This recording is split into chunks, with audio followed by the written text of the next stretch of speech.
Thank you, Mr. President.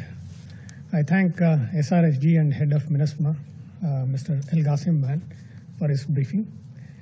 I also welcome the presence of His Excellency Foreign Minister of Mali at today's meeting.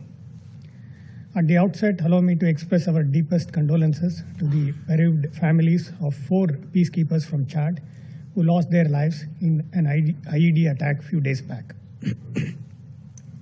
We also express our deepest condolences to the families of peacekeepers from other TCCs, that is Egypt, Guinea, and Jordan, who lost their lives in the recent months. We strongly condemn these attacks and call upon the Malian authorities to bring the perpetrators of such heinous crime to justice and establish accountability of crimes against UN peacekeepers.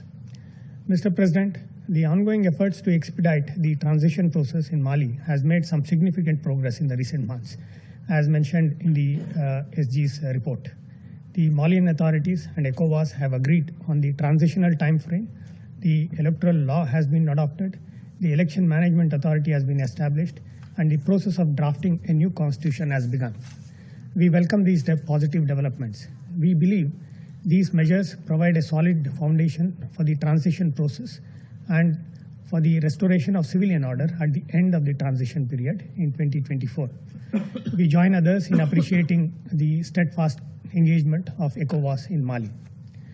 The implementation of the 2015 Peace and Reconciliation Agreement remains fundamental for lasting peace in northern Mali.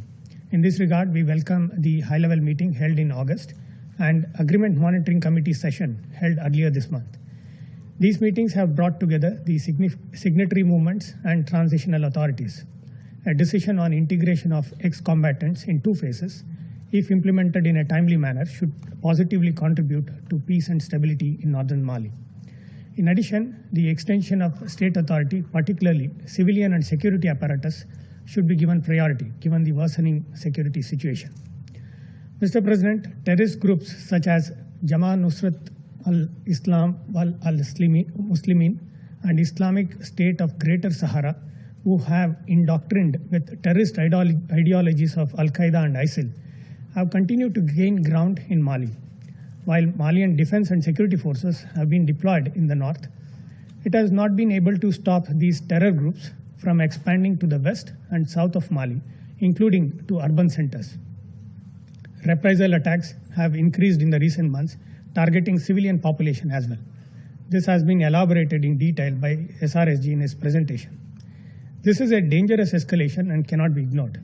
The challenge of terrorism in Mali needs to be accorded high priority and treated with the same level of urgency as other global hotspots that face the scourge of international terrorism. In this regard, the counter-terror operations conducted by countries in the region should be coordinated to enhance overall effectiveness.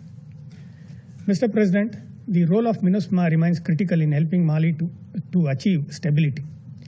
The mission continues to operate in an increasingly dangerous asymmetric threat environment. While we appreciate the efforts taken to address safety and security issues concerning UN peacekeepers, it is equally important not to burden MINUSMA with direct counter-terrorism related operations. These counter-terrorism operations need to be undertaken by the national security forces, which command a better understanding of terrain and local dynamics. We also encourage the mission to augment its resources to meet the shortfalls arising out of withdrawal of international forces from Mali. Mr. President, in conclusion, the crisis in Mali is rooted in systemic multidimensional challenges. The long-standing shortcomings in administrative, constitutional, and security setup cannot be addressed in the absence of political stability. A lasting solution for Malian crisis can be achieved only through a Malian-owned and Malian-led political process, which is inclusive and representative. It is important that the international community stands in solidarity with the people of Mali in these challenging times. India remains steadfast in supporting the people of Mali in their quest for seeking enduring peace, security, and development. Thank you.